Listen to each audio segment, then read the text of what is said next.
2026 আসন্ন বিধানসভা নির্বাচনের আগে বাংলার জনগণের প্রতি মুখ্যমন্ত্রী মমতা ব্যানার্জির সঠিক দায়িত্ব পালনে এবার বড় প্রশ্ন তুলছে বিজেপি।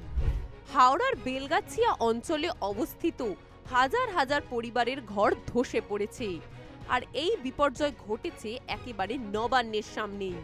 ভূমির নিচে নেমে যাচ্ছে এলাকা, বাড়ি ভেঙে পড়ছে, আর এখন বিস্তার হচ্ছে বিষাক্ত মিথেন গ্যাস। যে মানুষগুলো এই বিপর্যয়ের সবচেয়ে বেশি ক্ষতিগ্রস্ত, তারা এখন রাস্তায় বসবাস করছে, বাঁচার জন্য সংগ্রাম করছে। বিজেপির দাবি, এটা কিন্তু প্রথমবার নয়, বাংলার মানুষ একাধিকবার এমন বিপর্যয়ের মুখোমুখি হয়েছে, কিন্তু মুখ্যমন্ত্রী মমতা ব্যানার্জির সরকার কখনোই তাতে সঠিক পদক্ষেপ নেয়নি।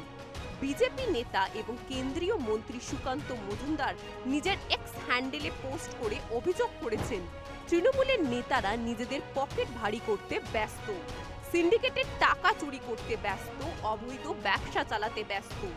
জনসুরক্ষা একেবারেই তাদের এজেন্ডায় নেই। তিনি আরও বলেছেন, সরকারের নিষ্ক্রিয়তার ফলে যে বিপর্যয় ঘটেছে সেটা শুধুমাত্র একটি ব্যর্থতা নয়, বরং এটি এক বিশাল অপরাধী অবহেলা।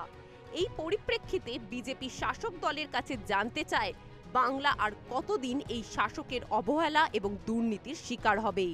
দেখতে থাকুন সুদর্শন বাংলা। জয় হিন্দ, জয় ভারত।